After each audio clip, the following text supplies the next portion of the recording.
서울의 아침, 도심 속 고층 빌딩 위에 자리한 차경민 회장의 집무실은 사방이 유리창으로 둘러싸여 있습니다. 햇살이 비치는 창가로 서울 시내가 한눈에 내려다 보이는 전경이 펼쳐져 있죠.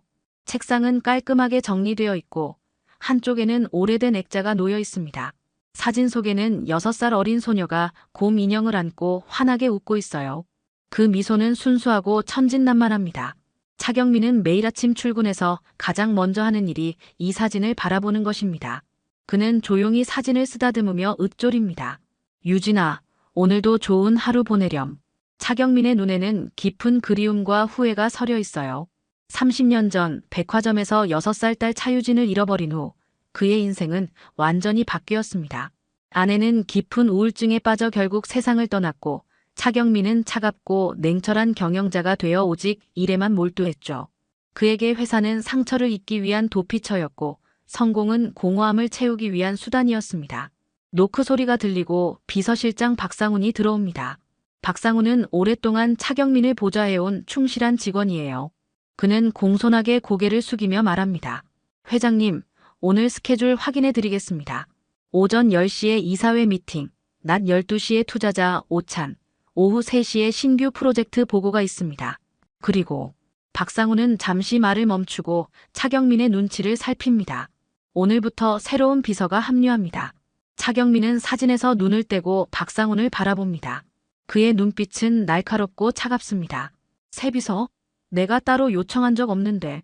인사팀에서 추천한 인재입니다. 이력서가 매우 뛰어났고 여러 테스트에서도 최상위 점수를 받았다고 하더군요. 윤가영이라는 분입니다. 차경민은 무심한 듯 고개를 끄덕입니다. 그에게 비서는 그저 업무를 도와주는 존재일 뿐 특별한 관심을 둘 대상이 아니었죠. 알았네. 들어오라고 하지. 박상훈이 나가자 차경민은 다시 한번 사진을 바라봅니다. 딸아이의 웃는 모습이 그에게 묘한 감정을 불러일으키는 날이었습니다. 평소보다 더 선명하게, 더 아프게 기억이 떠오릅니다. 그 백화점의 혼잡함, 순간 놓친 작은 손, 그리고 그 후에 끝없는 후회와 자책. 차경민은 깊은 한숨을 내쉬며 감정을 다스립니다. 노크 소리가 다시 울리고 문이 열립니다. 단정한 정장 차림의 한 여성이 들어서는군요. 윤가영은 28세, 젊지만 프로페셔널한 분위기가 느껴집니다. 그녀의 눈빛은 냉철하고 자신감이 넘치지만 어딘가 모르게 따뜻한 기운이 감돕니다. 등 뒤로 단정하게 묶은 머리와 절제된 화장은 그녀의 단호한 성격을 보여주는 듯합니다. 안녕하십니까? 오늘부터 회장님을 보좌하게 된 윤가영입니다. 가영의 목소리는 또렷하고 부드럽습니다. 차경민은 그녀를 바라보다가 순간 얼어붙습니다. 어딘가 익숙한 얼굴, 낯설지 않은 눈빛, 특히 그녀가 고개를 살짝 기울일 때의 모습이 차경민의 가슴 한구석을 찌릅니다. 마치 오래전 잃어버린 무언가를 마주한 것처럼 말이죠. 하지만 차경민은 곧 표정을 가다듬고 차갑게 말합니다. 이력서는 봤다. 화려한 학벌과 경력이지만 실제로는 어떨지 모르겠군. 가영은 흔들림 없이 대답합니다. 실력으로 증명하겠습니다. 이 일은 녹록지 않을 거요. 감당할 수 있겠나? 최선을 다하겠습니다. 저를 시험해보세요. 차경민은 가영의 자신감 넘치는 태도에 살짝 미소 짓습니다. 그녀의 목소리에는 어딘가 친숙한 울림이 있어요. 마치 오래전에 들었던 목소리를 다시 듣는 것 같은 느낌. 하지만 그는 이런 생각을 곧 떨쳐냅니다. 오늘 스케줄은 박 실장에게 받았겠지? 첫날부터 바쁠 테니 준비하도록. 네, 이미 모든 자료를 검토했습니다. 이사회에서 논의될 안건도 미리 분석해 놓았고요. 차경민은 눈썹을 살짝 올립니다. 새 비서가 생각보다 철저하군요. 좋아, 그럼 1시간 후에 이사회 회의실에서 보지. 가영이 공손히 인사하고 나가자 차경민은 의자에 깊이 몸을 묻습니다. 왜 그녀에게서 이런 묘한 느낌이 드는 걸까요? 단순히 새로운 직원에 대한 호기심일까? 아니면 그 이상의 무언가일까? 차경민은 자신의 감정이 혼란스러워지는 것을 느낍니다. 그는 다시 책상 위의 사진을 바라봅니다. 어린 유진의 웃는 모습과 방금 본 가영의 얼굴이 겹쳐 보입니다. 말도 안 돼. 단순한 우연이야. 차경민은 머릿속을 스쳐 지나가는 생각을 지워버리려 애씁니다. 하루가 끝나갈 무렵 차경민은 의외로 윤가영의 일처리 능력에 감탄하고 있었습니다. 그녀는 예상보다 훨씬 뛰어났어요. 회의 자료를 완벽하게 준비했고 투자자들과의 오찬에서도 적절한 대화로 분위기를 부드럽게 이끌었죠. 무엇보다 그녀의 꼼꼼함과 직관적인 판단력이 인상적이었습니다. 하지만 차경민의 마음 한구석에는 여전히 묘한 감정이 자리하고 있었어요. 그녀가 사무실을 오갈 때마다, 그녀의 뒷모습을 볼 때마다 어딘가 익숙한 느낌이 들었거든요. 마치 오래전부터 알고 있었던 사람을 다시 만난 것 같은. 차경민은 이런 생각들로 인해 혼란스러웠습니다. 감정을 드러내지 않는 것이 그의 오랜 습관이었지만 오늘은 그 습관이 흔들리는 것 같았습니다. 일주일이 지났습니다. 윤가영은 놀라울 정도로 빠르게 회사와 차경민의 업무 스타일에 적응해 갔어요. 그녀는 마치 오래전부터 이 자리에 있었던 것처럼 모든 일을 척척 해내고 있었죠. 특히 차경민의 습관과 취향을 파악하는 능력이 뛰어났습니다. 아침 9시, 가영은 차경민의 집무실로 커피를 가져옵니다. 그녀는 조용히 문을 열고 들어와 책상 위에 커피잔을 올려놓습니다. 오늘은 에티오피아 예가체프로 준비했습니다. 어제 회장님께서 조금 피곤해 보이셔서 산미가 좀 더 강한 원두를 골랐어요. 차경민은 놀랍니다. 그가 커피 맛의 미묘한 차이를 중요시한다는 걸 알아차린 사람은 많지 않았거든요. 그는 커피를 한 모금 마시고 만족스럽게 고개를 끄덕입니다. 가영은 창가로 걸어가 블라인드를 살짝 조절합니다. 아침 햇살이 너무 강하네요. 그러다가 문득 그녀가 말합니다. 저도 어릴 때부터 커피 향을 좋아했어요. 물론 진짜 커피는 아니었지만.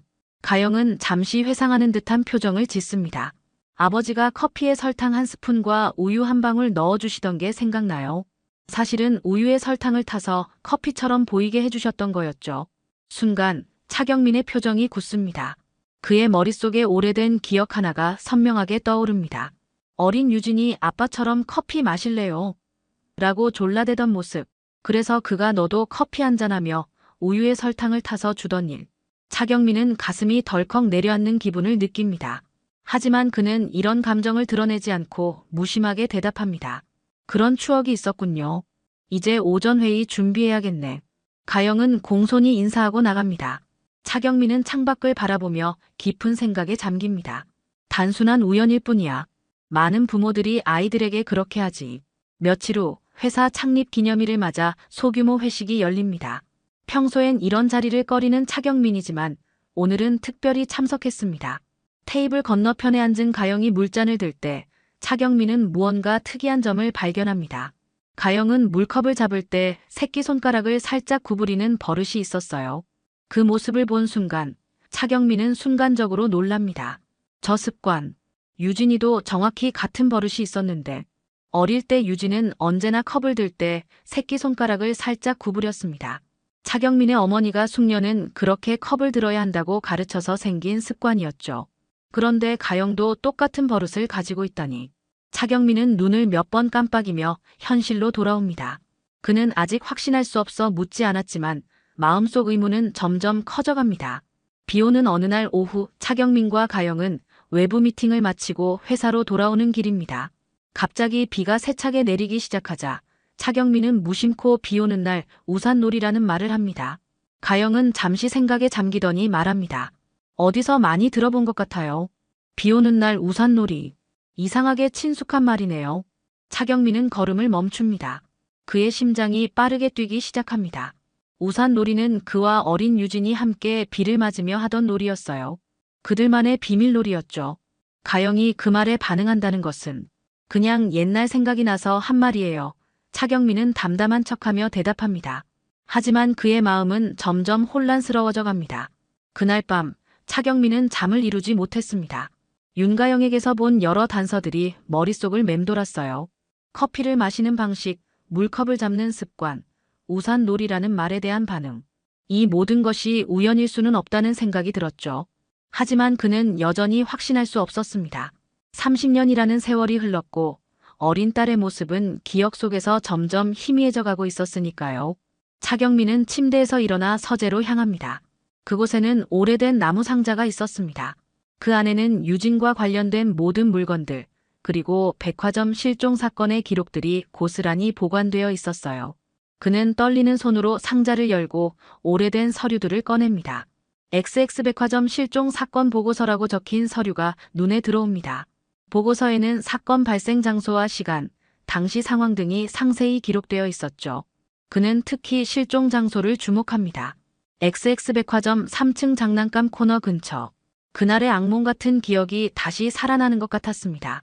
한편 같은 시간 윤가영의 아파트에서도 비슷한 일이 벌어지고 있었습니다. 가영은 오래된 서류 상자를 정리하다가 자신의 고아원 기록을 발견합니다. 서류에는 가영이 6살 무렵 XX백화점 근처에서 발견되었다는 기록이 있었어요. 당시 그녀는 이름도 부모님에 대한 기억도 없었다고 합니다. 유일하게 기억하는 것은 우산놀이라는 단어뿐이었죠. 우산놀이. 가영은 작은 소리로 중얼거립니다. 이 단어는 그녀에게 언제나 특별했습니다.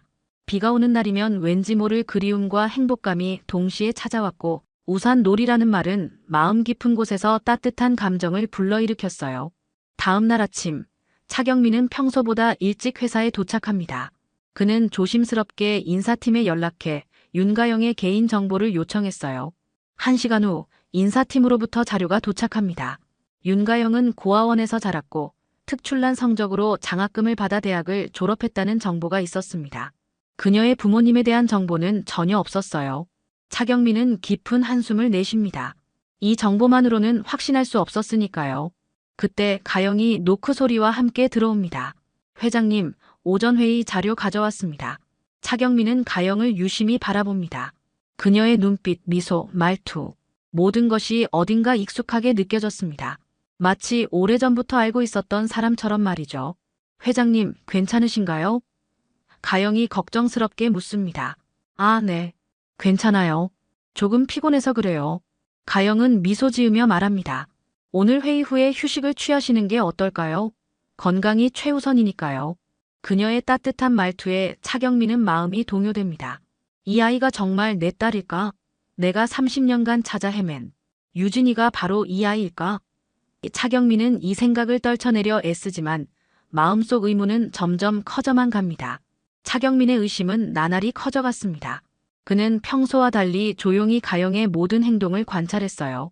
그녀가 서류를 정리하는 방식, 커피를 마시는 습관, 심지어 어떤 말에 웃는지까지 모든 것이 유진을 떠올리게 했습니다. 하지만 차경민은 여전히 자신의 감정을 드러내지 않으려 했어요. 혹시 자신의 바람이 현실을 왜곡하는 것은 아닐까 하는 두려움이 있었기 때문입니다. 그러던 어느 날 회사 직원 중 한 명의 생일 파티가 열렸습니다. 팀원들이 모두 모여 케이크를 준비하고 촛불을 켰어요. 모두가 함께 생일 축하 노래를 부르기 시작했는데 가영의 목소리에서 특별한 멜로디가 흘러나왔습니다. 그녀는 일반적인 생일 축하 노래가 아닌 특이한 멜로디로 노래를 부르고 있었어요. 차경민의 얼굴이 순간 창백해졌습니다. 그 멜로디는 바로 어릴 적 그가 딸을 위해 만들어준 우리 가족만의 특별한 생일송이었죠. 유진이 4살 생일 때 차경민이 직접 작사 작곡한 노래로 가족 외에는 아무도 알 수 없는 멜로디였습니다. 차경민은 자리에서 벌떡 일어났어요. 그 노래 어디서 배웠습니까? 가영은 당황스러워했습니다. 이 노래요? 잘 모르겠어요. 어릴 때부터 알고 있었던 것 같아요.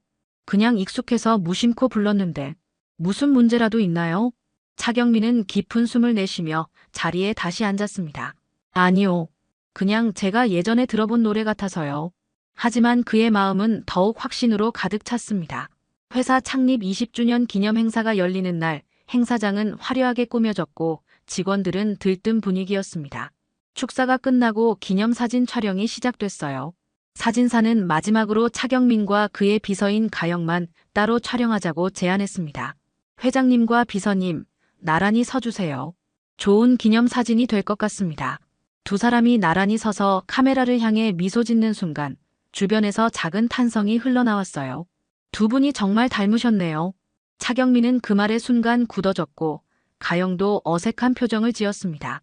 사진사는 아랑곳하지 않고 계속해서 셔터를 눌렀어요. 행사가 끝나고 사무실로 돌아온 차경민은 방금 찍은 사진을 요청했습니다.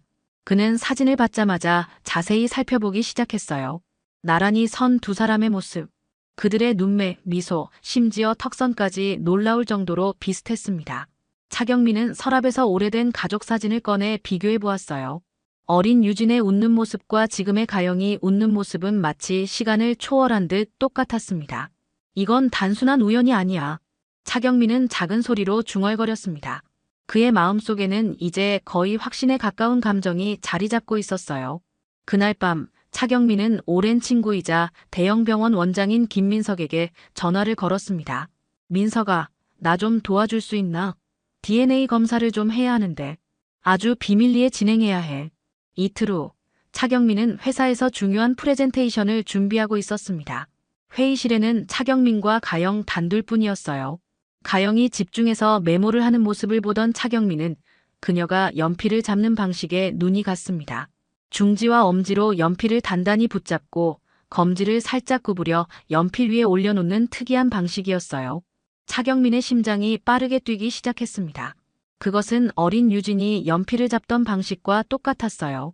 유진은 어릴 때부터 연필을 독특하게 잡는 습관이 있었고 선생님들이 고치려 했지만 결국 그대로 굳어졌죠. 괜찮으세요, 회장님? 가영이 차경민의 놀란 표정을 보고 물었습니다. 아, 네. 괜찮아요. 잠시 생각할 것이 있어서.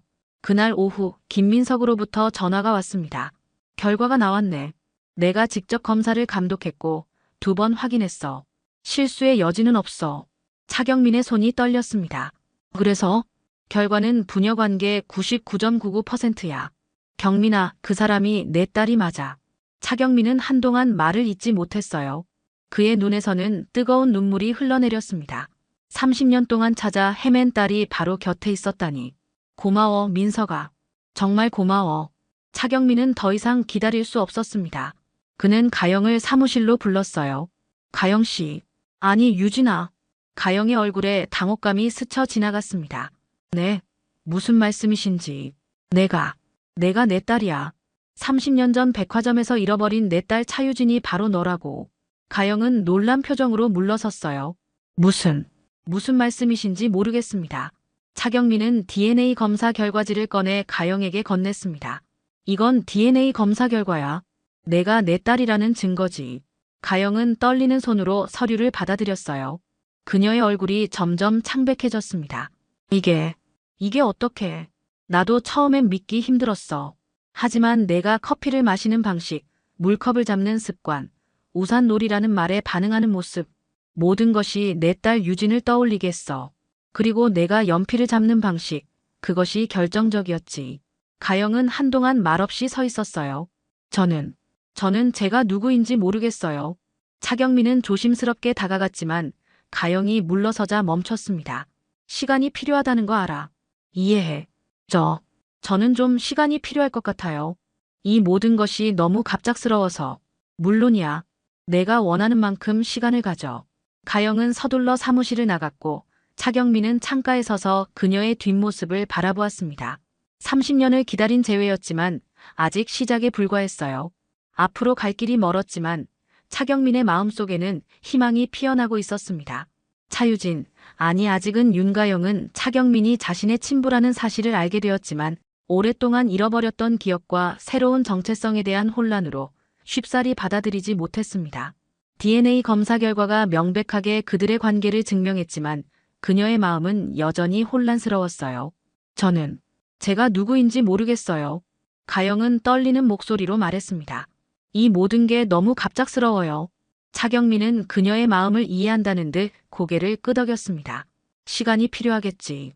무리하게 서두르지 않아도 돼. 가영은 며칠 동안 회사에 출근하지 않았어요. 자신이 누구인지, 앞으로 어떻게 살아야 할지 스스로 정리하기 위해 시간이 필요했습니다. 그녀는 아파트에 홀로 앉아 어린 시절의 기억을 떠올리려 노력했지만 여전히 희미했어요. 단편적인 장면들, 목소리의 파편들만이 그녀의 머릿속을 스쳐 지나갈 뿐이었죠. 창밖으로 비가 내리기 시작했습니다. 빗소리를 들으며 가영은 갑자기 일어나 우산을 찾았어요. 그녀는 비 내리는 거리로 나와 우산을 펼쳤습니다. 그리고 천천히 돌기 시작했어요. 우산놀이. 그녀의 입에서 작은 소리로 나왔습니다. 그 순간 어떤 따뜻한 감정이 가슴속에서 피어오르는 것을 느꼈어요. 가영은 결심했습니다. 그녀는 자신이 자랐던 고아원을 다시 찾았어요. 원장님은 오래된 서류철을 꺼내왔습니다. 여기 내 기록이 있단다. 6살 정도로 추정되는 여자아이가 XX 백화점 근처에서 발견되었다고 나와 있구나. 유일하게 기억하던 단어가 우산놀이였다고 했죠.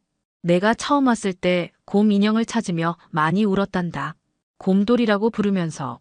그래서 우리가 비슷한 인형을 사줬지만 넌 그게 내 곰돌이가 아니라며 계속 울었어. 가영의 눈에 갑자기 이미지가 떠올랐습니다. 갈색 곰 인형, 오른쪽 귀가 살짝 찢어진 어린 시절의 기억이 점점 선명해졌어요. 며칠 후 가영은 회사로 돌아왔습니다. 차경민의 사무실 문 앞에서 잠시 망설이다 노크를 했습니다. 문을 열고 들어가자 차경민이 놀란 표정으로 그녀를 바라보았어요. 돌아왔구나. 가영의 시선이 책상 위에 놓인 오래된 곰 인형으로 향했습니다. 오른쪽 귀가 살짝 찢어진 갈색 곰 인형이었어요. 본능적으로 인형을 손에 들고 중얼거렸습니다. 이거 제 거였어요. 순간 그녀의 머릿속에서 기억의 조각들이 맞춰지기 시작했습니다. 비 오는 날 아버지와 함께 우산을 들고 뛰놀던 기억, 백화점에서 손을 놓쳤던 그 순간의 공포, 그리고 잃어버린 후 혼자가 되어 울던 자신. 가영의 눈에서 눈물이 흘러내렸습니다. 이제 알 것 같아요. 제가 누구인지. 차경민은 딸을 조심스럽게 끌어안았어요. 그래, 넌 내 딸 차유진이야. 이제 다시는 널 놓지 않겠다. 차경민은 즉시 딸의 신분을 되찾기 위한 법적 절차를 진행했고 그녀는 새로운 삶을 받아들이기로 결심했습니다. 다음 날 아침 차경민의 저택에서 두 사람은 첫 식사를 함께 했어요. 차경민이 유진을 위해 설탕 한 스푼과 우유 한 방울이 들어간 커피를 탔습니다. 어릴 때처럼 똑같네요. 유진이 웃으며 말했습니다. 법적 상속자로서의 인정을 위한 준비가 시작됐습니다. 차경민은 윤가영, 이제는 차유진이라 불러야 할 그녀가 자신의 딸이라는 사실을 확신한 후 법적 절차를 거쳐 그녀를 공식적인 차유진으로 되돌리기로 결심했어요. 변호사들과 수차례 미팅을 가지며 모든 법적 절차를 준비했고 DNA 검사 결과는 이 과정에서 결정적인 증거가 되었습니다. 며칠 후 차경민은 회사 전체 임원회의를 소집했어요. 회의실에는 긴장감이 감돌았고 임원들은 갑작스러운 회의 소집의 이유를 궁금해하며 서로 소곤거렸습니다. 차경민이 입장하자 모두 자리에서 일어났고 그의 뒤로 윤가영이 따라 들어왔죠. 오늘 여러분께 중요한 발표를 하겠습니다. 30년 전 잃어버린 제 딸을 찾았습니다. 임원들 사이에서 놀라움의 탄성과 함께 웅성거림이 일어났어요. 차경민은 윤가영을 앞으로 불러냈습니다. 여러분이 알고 있던 윤가영 비서는 제 딸 차유진입니다. DNA 검사 결과로 확인되었으며 오늘부로 그녀를 법적 상속자로 공식적으로 인정합니다. 며칠 후 법원에서 차유진의 신분이 공식적으로 회복됐습니다. 유진은 아버지와 함께 본가로 이사했어요. 차경민의 저택은 웅장했지만 묘하게 편안한 느낌이 들었습니다. 이게 내 방이었어요? 유진은 분홍색 벽지와 작은 인형들로 가득한 방을 둘러보며 물었습니다. 그래, 내가 사라진 후에도 이 방은 그대로 두었어. 언젠가 내가 돌아올 거라고 믿었으니까. 유진은 방 안의 소품들을 하나하나 만져보았어요. 곰 인형, 그림책, 음악 상자. 희미하게나마 기억의 조각들이 떠올랐습니다. 이제야 진짜 집에 돌아온 것 같아요. 그녀의 눈에는 감사의 눈물이 맺혔어요. 회사에서도 유진의 역할은 완전히 바뀌었습니다. 더 이상 비서가 아닌 경영자로서의 수업을 받기 시작했죠. 차경민은 직접 딸을 후계자로 교육했습니다. 내가 원하는 방향으로 회사를 만들어가라. 내가 믿는다. 유진은 차유진 재단을 설립해 실종 아동과 고아원 지원 사업을 시작했어요. 나처럼 길을 잃은 아이들이 다시 가족을 찾을 수 있도록 돕고 싶어요. 아침 식사 자리에서 함께 시간을 보내는 것이 일상이 되었습니다. 차경민은 매일 딸을 위해 커피에 설탕 한 스푼과 우유 한 방울을 넣어주었어요. 어릴 때처럼 똑같네요. 유진은 웃으며 말했습니다. 이제 다시는 놓치지 않을 거다. 저녁이면 두 사람은 정원에서 밤하늘을 바라보았어요. 어머니도 보고 계시겠죠? 분명히 기뻐하실 거야. 유진이 갑자기 어떤 멜로디를 흥얼거리기 시작했습니다. 그것은 어릴 적 엄마가 불러주던 자장가였어요. 차경민도 따라 부르기 시작했고 두 사람의 목소리가 어우러졌습니다. 이제 그 노래는 슬픔이 아닌 행복한 가족의 멜로디가 되었습니다.